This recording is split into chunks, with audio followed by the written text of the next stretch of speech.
নমস্কার বন্ধুরা, আমাদের পরবর্তী ইউনিট হচ্ছে আমাদের পরিবর্তনশীল পৃথিবী, আবহাওয়াজনিত ক্ষয় ও ক্ষয়ের প্রক্রিয়া। এর উপর আমরা পরবর্তী মক টেস্টে নিয়ে এসেছি। অলরেডি আমরা কিছু মক টেস্ট আমাদের চ্যানেলে আপলোড করে দিয়েছি। যারা নতুন তারা দেখে নিতে পারো, প্লেলিস্ট সেকশানে গেলে তোমরা পেয়ে যাবে।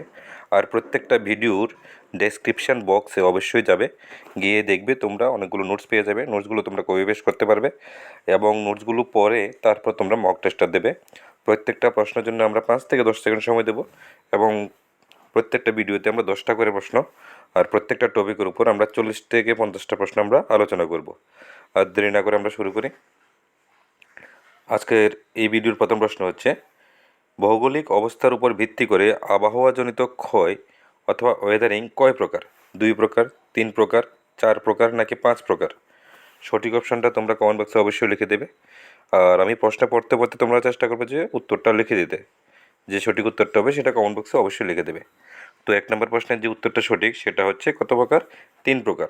এখন আমরা প্রত্যেকটা প্রশ্নের সঙ্গে আমরা চেষ্টা করি যে আমরা ব্যাখ্যাগুলো দিয়ে দিই। যেমন এখানে 3 প্রকার। 3 প্রকার বলতে আমরা কী বুঝি, কোন কোন প্রকারগুলি হয় এবং প্রত্যেকটা প্রকারের মিনিং কী, ঠিক আছে?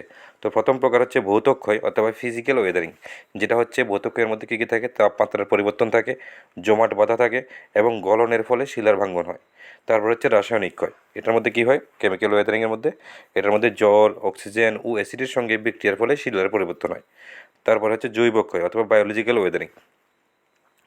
এটার মধ্যে উদ্ভিদের মূল, ব্যাকটেরিয়া ও প্রাণীর দ্বারা শিলার ক্ষয় হয়ে থাকে। আমাদের পরবর্তী প্রশ্ন, নিম্নলিখিত কোনটি ভৌত ক্ষয়ের তথা ফিজিক্যাল ওয়েদারিংয়ের উদাহরণ?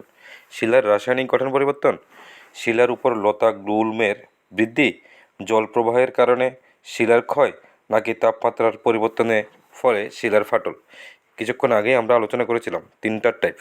এই 3 টাইপের মধ্যে ফিজিক্যাল ওয়েদারিং, ফিজিক্যাল ওয়েদারিং বলতে কী বোঝানো হয়? যেমন তোমরা আবার দেখে নাও, ফিজিক্যাল ওয়েদারিং কোনটা? তাপমাত্রার পরিবর্তন, জমাট বাঁধা ও গলনের ফলে শিলার ভাঙ্গনকে বোঝায়। আরেকটা কী আছে? রাসায়নিক। আরেকটা কী আছে? জৈব। তো এখানে আমরা জিজ্ঞেস করলাম যে ভৌত ক্ষয় কোনটা? Physical Wuthering. তো ফিজিক্যাল ওয়েদারিং কোনটা হবে? তো সঠিক উত্তর যেটা সেটা হচ্ছে ঘ নাম্বার, তথা তাপমাত্রার পরিবর্তনের ফলে শিলার ফাটল। ব্যাখ্যার আমরা দিয়ে দিয়েছি, শিলার উপর দিন ও রাতের তাপমাত্রার যে পরিবর্তন হয় তার ফলে প্রসারণ ও সংকোচন ঘটে, যা শিলাকে ভেঙে ফেলে। পরবর্তী প্রশ্ন, ক্ষয়ের ফলে গঠিত ক্ষুদ্র কণা পরিবাহিত হয়ে অন্যত্র সঞ্চিত হওয়ার প্রক্রিয়াকে কী বলে? ক্ষয়ের ফলে ক্ষুদ্র ক্ষুদ্র কিছু কণা যায় এবং সেগুলি একটা জায়গাতে সঞ্চিত হয়। সঞ্চিত হয়ে কিছু যে সঞ্চিত হওয়ার ফলে যে প্রক্রিয়াটা হয় সেই প্রক্রিয়াটাকে কী বলে? এটা কি ক্ষয় বলে, নাকি ক্ষরণ বলে, নাকি অবক্ষেপণ বলে, নাকি নিঃশেষ বলে? কোন অপশানটি সঠিক হবে? তো যে উত্তরটি সঠিক হবে সেই উত্তরটি তোমরা কমেন্ট বক্সে অবশ্যই লিখে দেবে। এখানে যে উত্তরটি সঠিক হবে 3 নম্বর প্রশ্নের, সেই উত্তরটি হলো, সেই প্রক্রিয়াকে আমরা কী বলি? সেই প্রক্রিয়াকে আমরা অবক্ষেপণ বলি, ঠিক আছে? এখন এখানে ক্ষরণ বলতে কী বোঝায়? ক্ষরণ বলতে বোঝায় ইরোশন হলো ক্ষয়ের ফলে শিলার ক্ষুদ্র কণাগুলি বাতাস ও জল বা বরফ দ্বারা এক স্থান থেকে অন্য স্থানে স্থানান্তরিত হওয়া, যা এগুলি অন্য কোথাও সঞ্চিত হয়, তখন তাকে অবক্ষেপণ বলে। তো ইরোশনের ফলেই অবক্ষেপণ হয়, তথা ক্ষরণ হলেই অবক্ষেপণ হবে অথবা অন্যথায় অবক্ষেপণ হবে না, ঠিক আছে? তো ক্ষরণ হলেই অবক্ষেপণ হবে। পরবর্তী প্রশ্ন, নিম্নলিখিত কোনটি রাসায়নিক ক্ষয়ের তথা কেমিক্যাল ওয়েদারিংয়ের প্রধান কারণ? বরফের, এটা একটু প্রিন্টিং মিস্টেক হয়েছে, সরি টাইপিং মিস্টেক হয়েছে, ক নাম্বারটা এটা হবে বরফের জমাট বাঁধা। বরফের জমাট বাঁধার কারণে, নাকি কার্বন ডাইঅক্সাইড ও বৃষ্টির জল মিশিয়ে অ্যাসিড তৈরি হওয়া, নাকি শিলার উপর উদ্ভিদের শিকড় প্রবেশ করা, নাকি তাপমাত্রার হ্রাস বৃদ্ধি? তো কেমিক্যাল ওয়েদারিং আমরা অলরেডি আলোচনা করেছি, ঠিক আছে? কেমিক্যাল ওয়েদারিংয়ের মধ্যে কোনটা হবে? অবশ্যই অপশন নম্বর খ, কার্বন ডাইঅক্সাইড ও বৃষ্টির জল মিশিয়ে অ্যাসিড তৈরি হওয়া। যখন কার্বন ডাইঅক্সাইড, ঠিক আছে, যখন কার্বন ডাইঅক্সাইড বৃষ্টির জলের সঙ্গে মিশে যায় তখন কার্বনিক অ্যাসিড তৈরি হয়। এটি শিলার খনিজগুলিকে দ্রুত দ্রবীভূত করে, যা রাসায়নিক ক্ষয়ের একটি গুরুত্বপূর্ণ প্রক্রিয়া। আমাদের পরবর্তী প্রশ্ন, নিম্নলিখিত কোনটি ক্ষরণের তথা ইরোশন এর মাধ্যম নয়? নদীর জল, হিমবাহ, ভূমিকম্প, বাতাস। কোনটি নয়? ধ্যান রাখবে, কোনটি ইরোশনের কারণ নয়।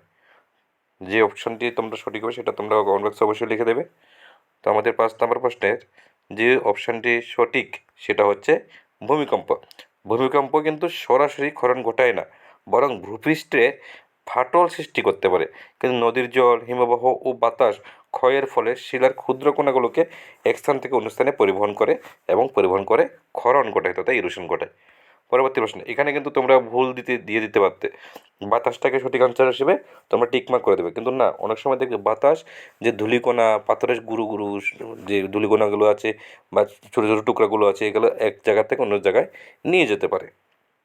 কিন্তু ভূমিকম্প যেটা আছে, ভূমিকম্প কিন্তু ক্ষরণ ঘটায় না, এটাই ফাটল ঘটায়। তো ভূমিকম্পের ফলে যে ক্ষরণটা আমরা মেনে নিই সেটা কিন্তু ভুল ধারণা। পরবর্তী প্রশ্ন, নিম্নলিখিত কোনটি ক্ষরণের ফলে গঠিত ভূমিরূপ? স্টেলাগমাইট, সরি উচ্চারণটা একটু এমনই, স্টেলাগমাইট, ডেল্টা, মোরেন নাকি স্যান্ড ডিউন? নিম্নলিখিত কোনটি ক্ষরণের ফলে গঠিত ভূমিরূপ? কোনটি হবে? সঠিক অপশানটি হবে স্যান্ড ডিউন।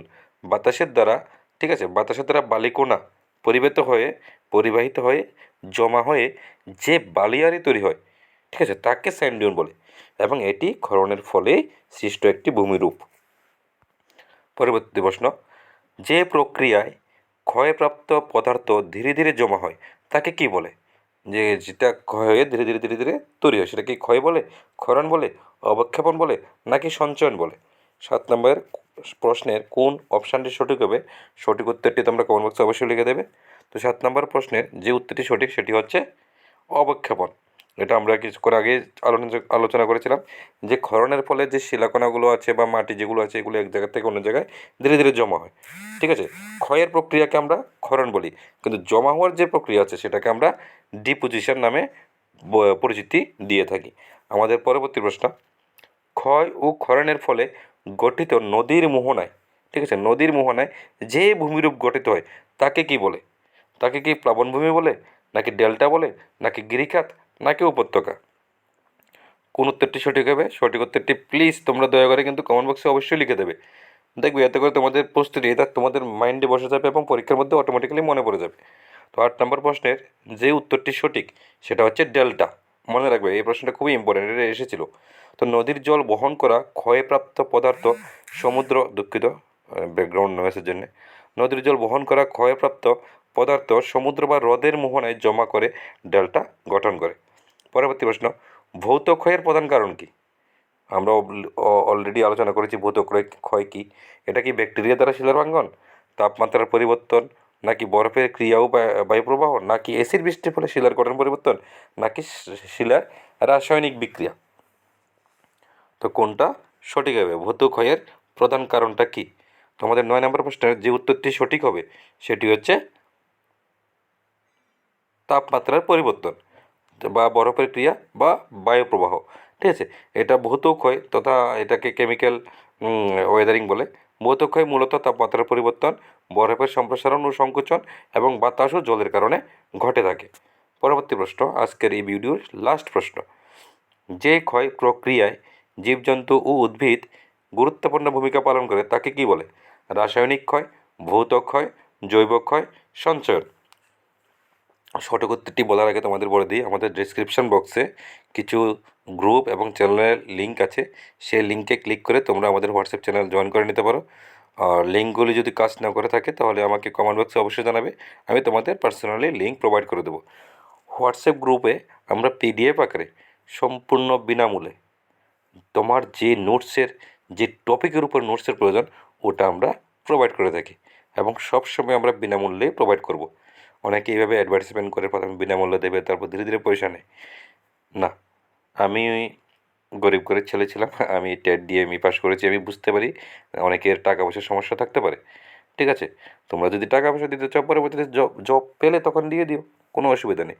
কিন্তু আমাদের গ্রুপের মাধ্যমে যতগুলো নোটস আমরা প্রোভাইড করবো সবগুলো সম্পূর্ণ বিনামূল্যে এবং তোমাদের যে নোটসের উপরে চাহিদা থাকবে ওইটাই আমরা তোমাদের প্রোভাইড করে দেবো, ঠিক আছে।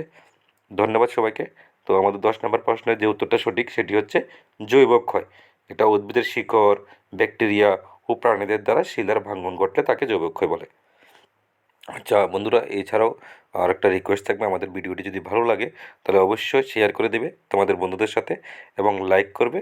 আর ভালো না লাগলেও তোমরা সাবস্ক্রাইবটা করে নেবে, ভবিষ্যতে ভালো ভালো ভিডিও আমরা অবশ্যই নিয়ে আসবো, ঠিক আছে। ধন্যবাদ সবাইকে, সবাই খুব ভালোভাবে প্রিপারেশন করো। ধন্যবাদ।